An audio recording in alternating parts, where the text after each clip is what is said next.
Hi, good afternoon or good morning, everyone. Welcome to MarcomCentral's Think Tank, Series 2. I'm joined today with VP of Marketing from Sparktoro, Amanda Natividad. Amanda, tell everybody a little bit about yourself and where you're at.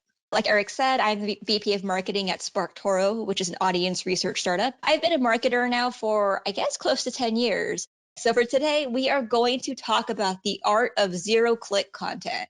Don't worry, I will also explain what zero-click content is. So we'll start from the very beginning here. Let's start with how marketing used to be, right? How it started, right? If we had maybe a webinar we wanted to promote, we would probably, post a tweet that's like, do you want to know what happens about this cool thing? Join our webinar. Or, right, so pretty typical format, want to know X, join the webinar. Or maybe to promote a blog post, we would have written some kind of relatable statement and then said, read the blog and dropped in the link. Or maybe we would go with an intriguing question. Do you know any coffee brands or anyone in the coffee industry? So intriguing question, context, read this thing, right? All different ways to kind of promote links, products, or different kinds of content. But how is it going now? So these examples I brought up, these are all pretty classic examples, and they all happen to be recent. So I'm saying that's kind of how it started. That's what we as marketers have been doing for years and years and years, and we're still kind of doing it. But how is it actually going? So that first example, it was that webinar, only got 2 retweets and 3 likes. The second one only got 1 retweet and 6 likes. And the last one only got 3 retweets and 16 likes. It's not terrible, but it probably wasn't really exactly the engagement they were hoping for. And I'm also just going to call out, you might think these are smaller brands or not very well known, but they are pretty well known. That first one has over 130,000 followers.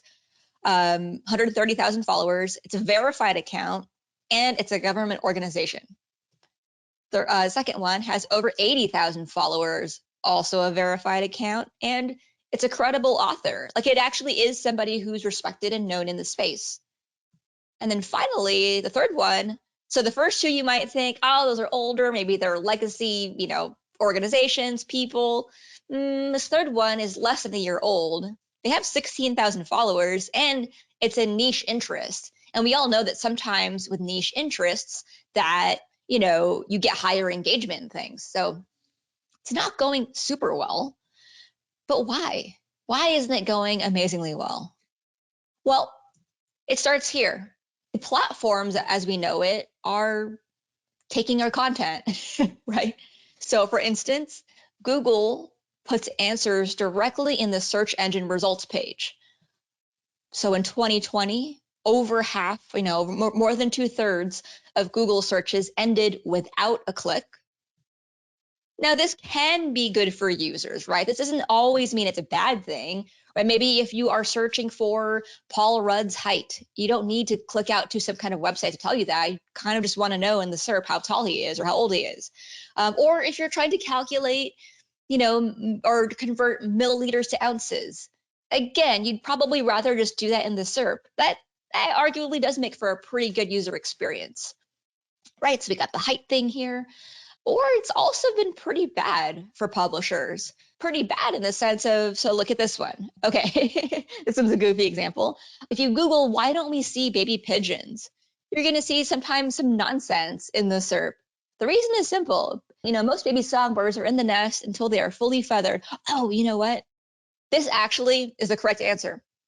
But when I had first Googled this, the answer that was in the SERP, at least for a couple of days, was the reason is simple because baby birds don't exist, or they're just born as adults, which is not right. But sometimes you see that kind of nonsense. This one happens to be correct. The other example I wanted to highlight here was this one. Okay, this is a pretty old example, but this is truly indicative of Google scraping content from other publishers or other websites and then putting it into the SERP. So a couple years ago, the lyric music website Genius.com had accused Google of stealing their lyrics, as in the lyrics that Genius had put on their website and then putting them in the SERP. And Google said, no, but we didn't do that. Like, we're not doing that. We have our own. We're doing our own way of indexing lyrics or whatever, or creating lyrics. So what Genius did was they used a watermarking system that embedded patterns in the way that they formatted the apostrophes in their lyrics. So some kind of combination of curved and straight apostrophes. And they saw that the exact same pattern emerged in Google SERP, which meant that Google actually was scraping their content. So that's pretty bad. But okay, it isn't even just that we're staying on the SERP. It's also the other platforms. You have the notion that social media rewards native content. So, Twitter's algorithm favors threads over linked content. You probably heard of this guy, Sahil Bloom, has like 1 billion followers or something. I don't know. He's known for going viral all the time with these really long threads, really great threads. Also have LinkedIn, right? LinkedIn favors comments. You have people like me who put, here's this thing, feel free to steal it. I expounded on this idea, link below in the comments. It's like, we already know that that's kind of the way to make sure your content gets seen or clicked on. And then finally, Instagram doesn't even they still don't allow links and captions. And they only recently began allowing them in stories for people or brands that have fewer than 10,000 followers. But I'm going to say it's not just those three, right? You also have Reddit, TikTok, Pinterest, Quora, all these platforms that may or may not allow outlinking, but their algorithm prioritizes the native content. And therefore, we as creators, marketers, will benefit from a zero-click approach. So the old way of marketing your content, your event, your business just doesn't work anymore. So we no longer have to think about optimizing for Google. Instead, what we should be thinking about is how we can optimize for impressions, optimize our content so that it gets seen. AKA, we have to write really, really good content. But it's hard, right?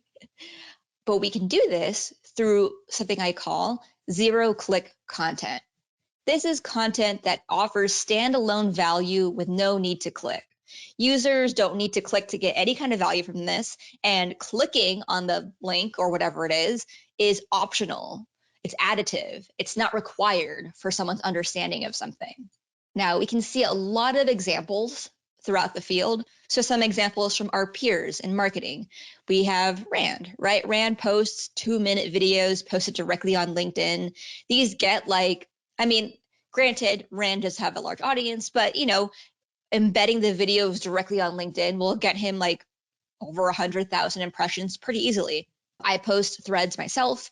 And in fact, when I wrote this blog post on zero-click content, the way I promoted it was by summarizing it into a Twitter thread. So basically just rewrote my blog post into thread format.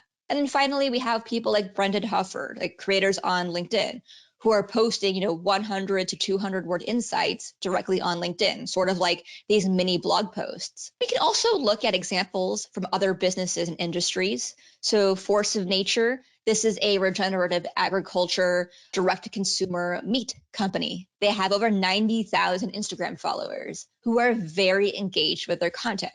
So looking at this post, it's a bit of an eye chart. Maybe if you're not familiar or see this out of context, it's like, what is this bar graph? But if you're following Force of Nature, this makes sense to you, right? You're seeing, okay, this is a chart about, I think it's about nutrition with respect to different kinds of food products and food groups, right? Standalone, valuable content. Got over 6,000 likes. Also, pretty classic example, media.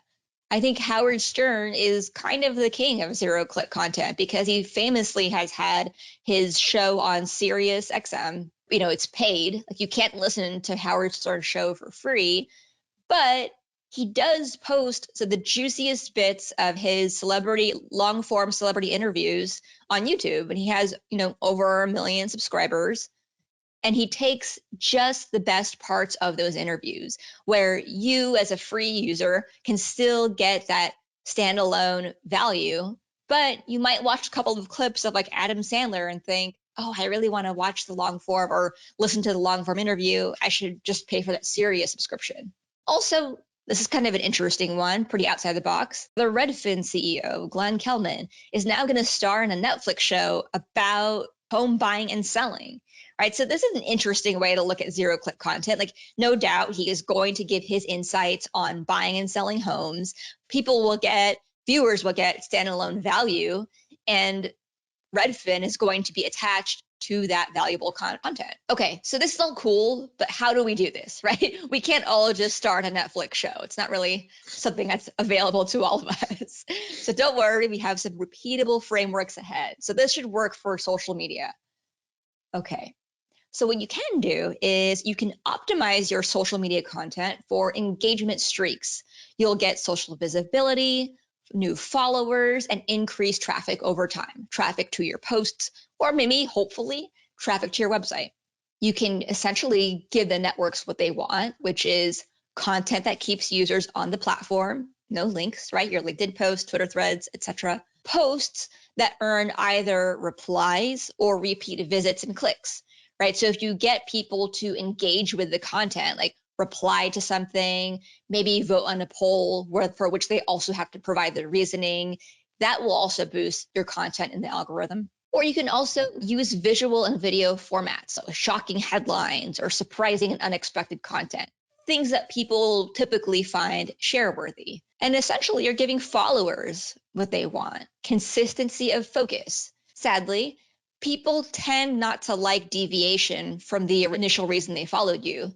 So if you follow someone because you really want, content marketing insights, but then they obnoxiously tweet about their Trader Joe's shopping, which is something that I do, then maybe you're going to unfollow, right? Maybe you're going to be like, why did I follow this person? I was here for the content marketing stuff, but now she's talking about buying flowers at Trader Joe's. No, thank you. Totally fair. You can also give followers high controversy and belief reinforcing content, right? So things that are like, what is belief reinforcing? So belief reinforcing in content marketing might be something like, hey, it's really important that every couple months or so, you go back to your top performing blog posts and refresh the content, right? I mean, it's good advice.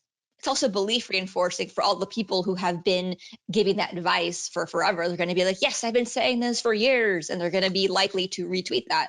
And then finally, give people easy to consume and process. Give people content that's easy to consume and process. So like shorter, more visual, more emotional content tends to perform pretty well. So essentially what you're doing is you're engaging, drawing traffic, and repeating.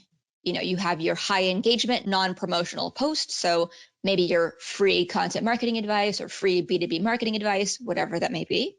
Do it again. Then maybe you will sneak in that promotion with the CTA, like come to my webinar, whatever that is, and then go back to high engagement, non-promotional post, high engagement, non-promotional post. So those high engagement, non-promotional posts, those are going to be the things that earn you brand exposure and new followers. And the promotion with CTA, this capitalizes on your algorithmic reputation and sends clicks back to your site, as long as you're kind of rinsing and repeating this cycle. So I talked about, creating high engagement content and then sneaking in the promotional stuff. But okay, how do you create high engagement content, right? What are some ways to do that? So fortunately, I have 3 tactics to get through here. And then I think that's kind of it. So first tactic is give away the punchline, right? So this sounds maybe kind of scary if you have this blog post or this long form podcast that you've worked on where it leads up to some kind of conclusion. You're going to feel like, why would I give away that punchline? That's wild. I want people to read the post and then they will deserve the punchline. But if you lead with that, you're going to be likelier to get high engagement results, get people to share or amplify this. And this also works really well for repurposing your completed content. And in this example here, I did a post on audience personas about how you need to think beyond the typical buyer persona. And I wrote, I think it was like 1,000 words, and it kind of led up to this quirky little joke of like this fake buyer persona template. I was like, oh, feel free to steal it. And this post got over like 500 likes on this tweet.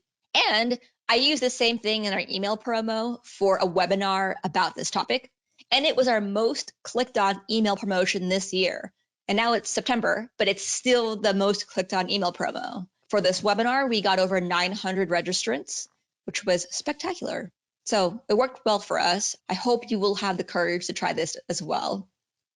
Second tactic, summarize the heart of your idea. So I mentioned this a few minutes ago when I talked about having published the blog post and 0-click content and said how I summarize that into a Twitter thread. Yes, do that, right? So this might be kind of tough to hear, like I just wrote, I just spent like a week on this blog post. Now I have to write 2. So yes, in this example, this is from Force of Nature again. And they have this newsletter that just has occasional food and cooking tips. And here they have 5 grilling tips, right? 1, clean your hot grills with a halved onion. That's interesting. And then the rest I kind of knew, like thaw your meat, of course, if possible, grill with charcoal, delicious. But what's interesting here to me is there is some novel or kind of fresh advice. The halved onion I thought was interesting. So you can do this by sharing an outline of your content, maybe the items in a list, or just some of the items in a list, or just share one standalone thought.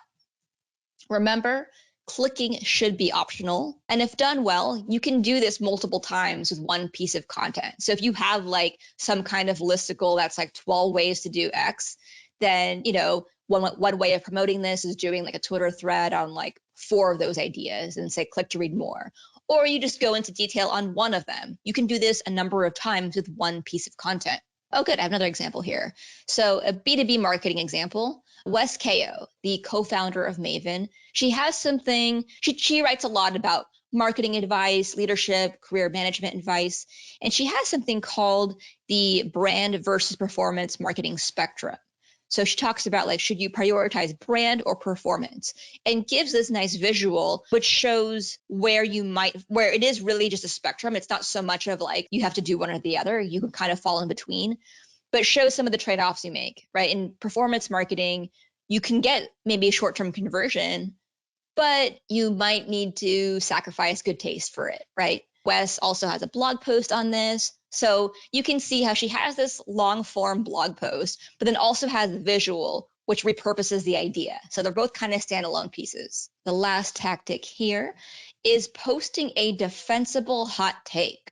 So notice I said defensible, right? It can't just be a half-hash hot take. It needs to be a hill you're willing to die on.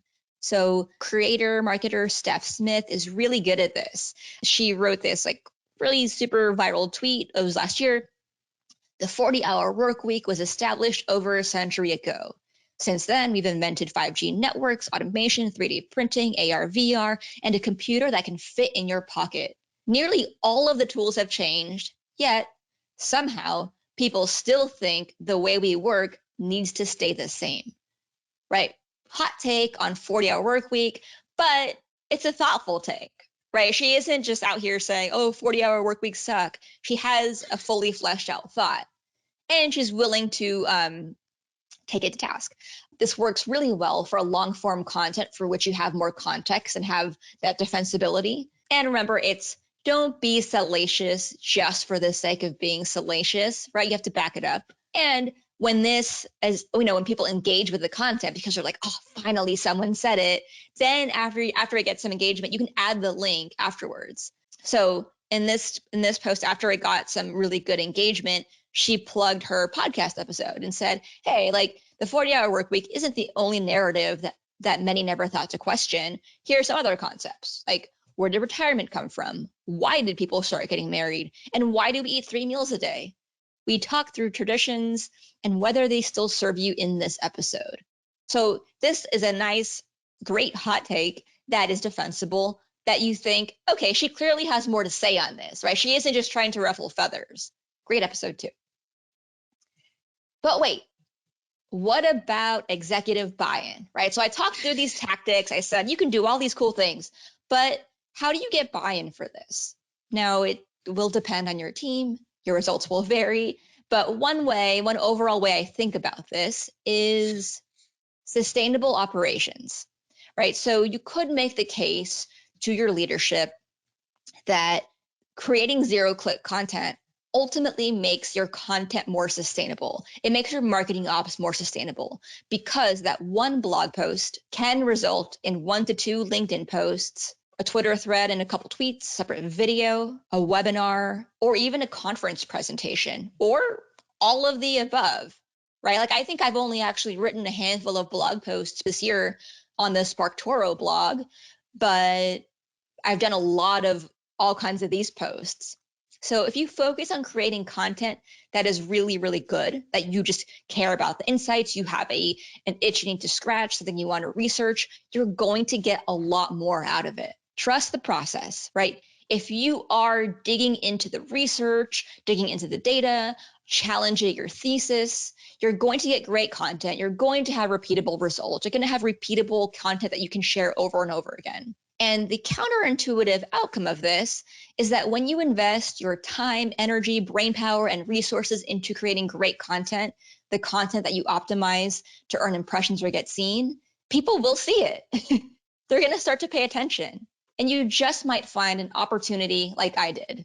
I made this little buyer persona template, right? I said how this was something that was a punchline to my blog post. And I'll be honest with you, it took me a couple hours to make this goofy little thing, but it was worth it. This is, it's a 2,000-word blog post where I defend the full claim. Like, here's why you don't need a buyer persona and you need multiple audience personas instead. This gained some traction, right? Remember, people went to the webinar that I hosted about this topic. And then it led to a speaking engagement where I had the opportunity to present this to over 700 people at this year's MozCon. I hope you'll try this. I hope you'll get results like I did. And if you want to learn more about what I do, about my work, about me, please check us out at Sparktoro. We have the audience research newsletter. It's sent to every other Thursday. It's going out next week. We also have some free tools, sparktoro.com/tools. We have a fake follower audit, a marketing trending topic for Twitter, or where you can see trending topics in marketing Twitter, and Spark Score, which helps you gauge the overall engagement of a Twitter account. And then, of course, our core tool at sparktoro.com, where we give you audience research and data. For instance, I pulled this report right before this presentation on people whose profiles include marketing director. Here are some of their common behaviors. Top words used in bios include director of marketing, sales and marketing, interesting stuff. So if you're curious about yourself, take a peek at that. And then if you're curious about me, you can follow me on Twitter. I'm most active there. amandanat.com. I have my newsletter twice monthly-ish. And then I also teach a content marketing course. So I'm currently doing cohort 3. It's Content Marketing 201. So sort of intermediate level content marketing course. Next cohort will be probably in Q1 of next year. That's all I got for today.